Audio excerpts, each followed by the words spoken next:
वेदों, ग्रंथों और पुराणों के अनुसार हमारे ब्रह्मांड में 14 लोक शामिल हैं। इन 14 लोकों में धरती लोक का स्थान 7वें नंबर पर है। धरती के ऊपर 6 लोक हैं, जिनको ऊर्ध्वा लोक यानी ऊपरी क्षेत्र भी कहा गया है। फिर आता है मध्य लोक। इसमें केवल एक लोक है, जिसको भूलोक यानी धरती लोक कहते हैं। फिर धरती के नीचे 7 लोक हैं, जिनको आधो लोक यानी कि निचला क्षेत्र कहते हैं।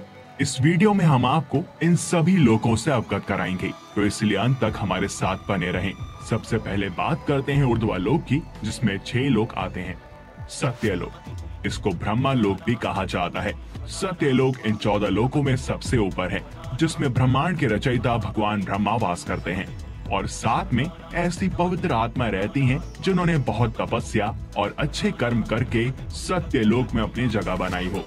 तपलोक, यह लोक 4 कुमार यानी बच्चे का निवास स्थान है, जिनका नाम है सनत, सनक, सनंदन और सनातन।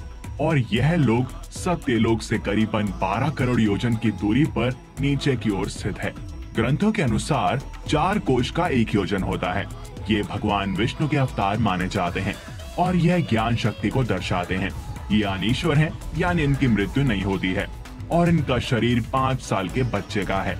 अपनी पवित्रता और साफ मन के कारण इनको हर लोक में जाने की अनुमति है। साथ ही साथ इनको भगवान विष्णु के निवास स्थान बैकुंठ जाने की भी अनुमति है। यहाँ पर ये सिर्फ तपस्या करते हैं, इसलिए इस जगह को तप लोक कहा जाता है। जनक लोक, तप लोक से 8 करोड़ योजन नीचे जनक लोक है और यहाँ पर विराज नामक देवगण का निवास स्थान है। महर लोक, जनक लोक से 2 करोड़ योजन नीचे महर लोक है। इसको ऋषि मुनियों का घर कहा जाता है। यहाँ पर निवास करने वाले ऋषि मुनि भूलोक और सत्यलोक में आने जाने की आज्ञा रखते हैं। ये इच्छा अनुसार कहीं भी आ जा सकते हैं। यहाँ पर रहने वालों की आयु ब्रह्मा जी के 1 दिन के बराबर है, जो कि मनुष्य की उम्र के हिसाब से 432 करोड़ साल बताई गई है। और जब इनके जीवन का अंत होता है, तब इनके कर्मों के हिसाब से तय होता है कि आत्मा ब्रह्मा लोक यानी कि सत्यलोक जाएगी या फिर महर लोक के निचले स्थानों पर जाएगी। स्वर्ग लोक, यह लोक महर लोक से 80,000 योजन नीचे है। यहाँ पर 33 वैदिक देवताओं का वास है, जिसमें राजा इंद्रदेव हैं और वो गंधर्व, अप्सरा, मारुस, वासव, देवदत्त और अन्य दिव्य शक्तियों के साथ रहते हैं। यह अकल्पनीय लोकों में से एक है। यहाँ पर अकल्पनीय धन, इच्छा पूर्ति करने वाले पेड़, ब्रह्मांड में घूमने के लिए वाहन, विभिन्न आयामों में यात्रा करने की क्षमता, लंबा जीवन काल और बीमारी से स्वतंत्रता शामिल है। इनका कार्य राक्षसों के विरुद्ध सबकी रक्षा करना और ब्रह्मांड के मामले में प्रबंध करना है। स्वर्ग लोक की राजधानी अमरावती है और यह अमरों का निवास स्थान है।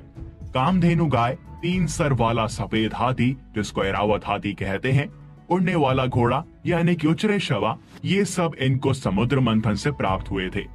ये देवताओं के संपर्क में रहते हैं और विभिन्न तरीकों से देवताओं की सहायता करते हैं और कभी कभार भूलोक में भी जाने की अनुमति रखते हैं। अगर इनके कर्म और मेहनत अच्छे होते हैं तो इनको देवताओं का पद भी मिलता है, और अगर अच्छे ना हो तो मनुष्य या उससे नीचे का जन्म मिलता है। भूवर लोक में 8 और लोक शामिल हैं। ये भूवर लोक और धरती लोक के बीच में गिने जाते हैं।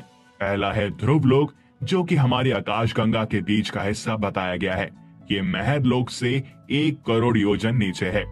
दूसरा है सप्तऋषि लोक। ये ध्रुव लोक से 1 लाख योजन नीचे बताया गया है। यहाँ पर सप्तऋषि निवास करते हैं और ये अनंत काल से इस लोक में रहते आ रहे हैं और पृथ्वी के लोगों को दिशा निर्देश देते रहते हैं। तीसरा है नक्षत्र लोक, चौथा है शोर मंडल, 5वां है सूर्य लोक, जो कि धरती और भूवर लोक के बीच में माना गया है। ये धरती से लगभग 1 लाख योजन की दूरी पर है। छठा है चंद्रलोक। चंद्रलोक धरती से 30,000 योजन की दूरी पर है और चंद्रदेव का निवास स्थान है। 7वां है राहु केतु लोक और 8वां है अंतरिक्ष लोक। इसको आकाश लोक भी कहा जाता है। यह धरती से कुछ ही दूरी पर ऊपर की ओर स्थित है। यहाँ पर हवा और बादल होते हैं और ये यक्ष, पिशाच और भूतों का निवास स्थान है।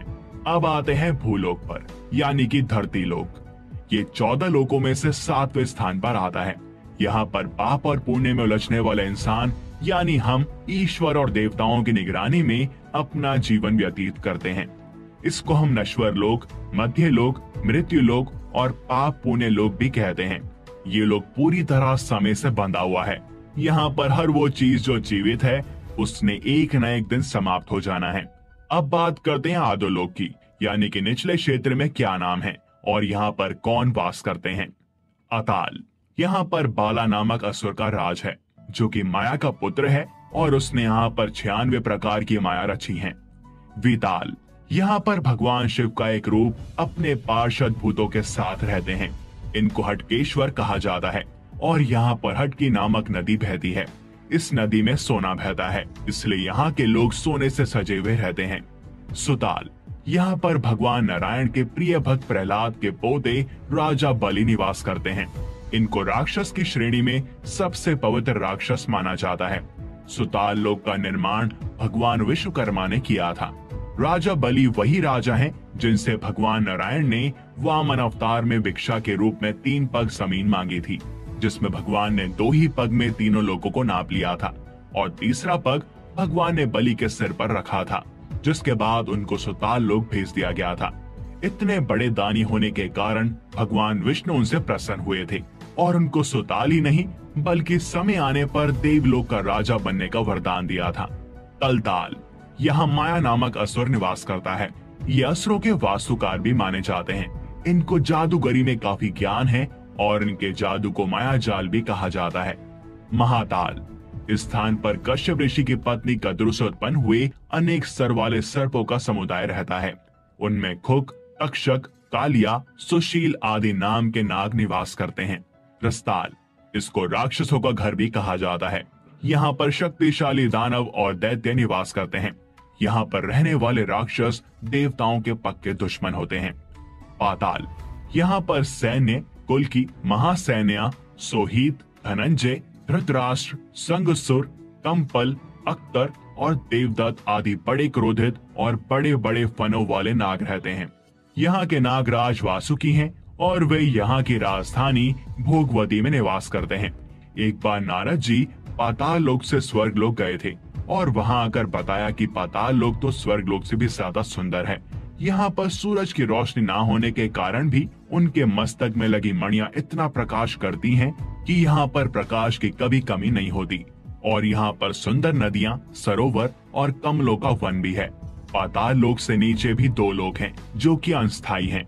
इसमें पहला है पितृलोक। इस स्थान पर हमारे पूर्वज वास करते हैं। जो आत्मा मरने के पश्चात पूजनीय हो जाती है वो यहीं पर आती है। दूसरा है नरकलोक। यह जगह उनके लिए है जिन्होंने पृथ्वी पर सबसे घिनौने कार्य किए हैं, जो कि क्षमा ना करने योग्य होते हैं। इनको यहाँ पर सजा के तौर पर लाया जाता है और जब आत्मा को उसके बुरे कर्मों की सजा मिल जाती है तो वह पुनः जन्म लेती है और अपने कर्मों के अनुसार अपने स्थान पे चली जाती है। नरकलोक सूर्य पुत्र यमराज के यमलोक के अधीन आता है, जहाँ वो अपने सहायक चित्रगुप्त के सहायता से मनुष्य को उनके कर्मों के अनुसार फल देते हैं। तो ये थे सभी लोग जो कि सनातन धर्म में वर्णित हैं। अब आप सोच रहे होंगे कि वैकुंठ लोक का नाम क्यों नहीं आया। वैकुंठ लोक जो कि भगवान विष्णु का निवास स्थान है, इसको आध्यात्मिक लोक कहते हैं, जो कि 14 लोकों में नहीं आता। इन 14 लोकों में भौतिक संसार यानी कि मटेरियल वर्ल्ड या मटेरियल रेल्म आते हैं और इस मटेरियल रेल्म के अंदर करोड़ों अरबों यूनिवर्स यानी कि ब्रह्मांड होते हैं। इन सभी ब्रह्मांडों में अपने अपने लोक होते हैं, इसलिए वैकुंठ लोक को इन 14 लोकों में नहीं गिना जाता और केवल मोक्ष मिलने के पश्चात ही कोई आत्मा इस लोक तक पहुंच सकती है। तो बोलो नारायण नारायण। अगर आपको यह वीडियो पसंद आई हो तो इसे लाइक करें और अन्य भक्तों के साथ शेयर करें। मिलते हैं आपसे अगली वीडियो में और भी अद्भुत विषयों के साथ। तब तक के लिए हरिओम।